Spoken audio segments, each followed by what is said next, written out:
Assalamu alaikum. I am Saida Maryam Mumtaz. I hope you all are fine. Today our topic is from chapter number 8, classes and objects, and our topic is constructor. Previous lecture में हम constructor के बारे में इसकी definition देख चुके हैं कि जो कंस्ट्रक्टर हैं वो special type of member function है जो कि ऑब्जेक्ट को इनिशियलाइज़ करते हैं ऑटोमेटिकली जब ऑब्जेक्ट्स बनते हैं। फिर हमने इसके बारे में लास्ट क्लास में एक प्रोग्राम देखा था, उसको one by one line by line हमने स्टडी कर लिया था और उसकी आउटपुट जनरेट की थी जो कि मैंने आपको डेव में शो करवाई थी। आई होप आपको वो लेक्चर याद होगा। तो अब जो है इसका कंस्ट्रक्टर का एग्जांपल नंबर 2 को हमने डिस्कस करना है। अगर हम एग्जांपल नंबर 2 को देखें तो इसमें एक कोड लिखा हुआ है जिसको हम लाइन बाय लाइन स्टडी कर लेते हैं। सबसे पहले जो यहाँ पे हमारी हेडर फाइल्स हैं, ठीक है, IOStream conio.h और लाइन नंबर 4 में यहाँ पे यूजिंग नेम्स पे std लिखा हुआ है जो कि हमारे इनपुट आउटपुट फंक्शन को कंट्रोल कर रहा होता है। और लाइन नंबर 5 में यहाँ पे एक क्लास बनी हुई है जो कि क्या है, क्लास cRectangle, यानी कि इस नाम की ये क्लास बनी हुई है, ठीक है। और इसकी जो डेफिनेशन है यहाँ से लेके यहाँ तक इसमें क्या बताया हुआ है कि इंटीजर विड्थ और हाइट है, ठीक है, इसके वेरिएबल्स। और पब्लिक में क्या हो रहा है, पब्लिक में एक्सेस स्पेसिफायर में cRectangle, ठीक है, यानी कि ये जो है कंस्ट्रक्टर जनरेट हुआ हुआ है। और इसमें क्या किया हुआ है इन्होंने, इंटीजर a और b यानी कि दो इसके क्या लिए, आर्ग्यूमेंट्स लिए हैं। लेकिन जैसे कि मैंने आप लोगों को बताया था कि कंस्ट्रक्टर की रिटर्न टाइप नहीं होती, तो आप अगर लाइन नंबर 9 में देखें तो यहाँ पे कोई भी रिटर्न टाइप नहीं है यहाँ पे, ठीक है। और इस कंस्ट्रक्टर की डेफिनेशन में क्या हुआ है कि विड्थ को वैल्यू दे दी है a और हाइट को वैल्यू दे दी है b, ठीक है।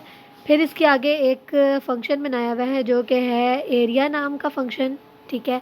एरिया नाम का ये जो फंक्शन है ये क्या कर रहा है, इसके अंदर ये डेफिनेशन हुई है, यानी कि जो ऊपर विड्थ और हाइट दी हुई है उनको मल्टीप्लिकेशन दे रहे हैं, ठीक है। यानी विड्थ और हाइट में जो भी वैल्यूज़ होंगी उसकी मल्टीप्लिकेशन हो जाएगी। फिर लाइन नंबर 19 में जो हमारी क्लास है वो क्लोज़ हो रही है, ठीक है, और मेन फंक्शन स्टार्ट हो रहा है। मेन फंक्शन के बाद जो है ऑब्जेक्ट क्रिएट कर रहे हैं cRectangle R1, यानी cRectangle ये क्लास का जो ऑब्जेक्ट है वो R1 है और cRectangle R2 के जो ऑब्जेक्ट्स हैं वो है क्या है, R2, ठीक है। और इसको देखें इनिशियलाइज़ साथ ही कर दिया है, यानी कंपाइलर हमारा ऑलरेडी इसको साथ ही ऑटोमेटिकली इनिशियलाइज़ कर रहा है। यानी कि देखें विड्थ और हाइट जो वैल्यूज़ हैं वो इन्होंने दे दी है 13 और 14, यानी कि ये जो 13 है ये जाके कहाँ साइन हो जाएगा, यहाँ पे A में, और ये जो 14 है ये यहाँ चला जाएगा, ठीक है।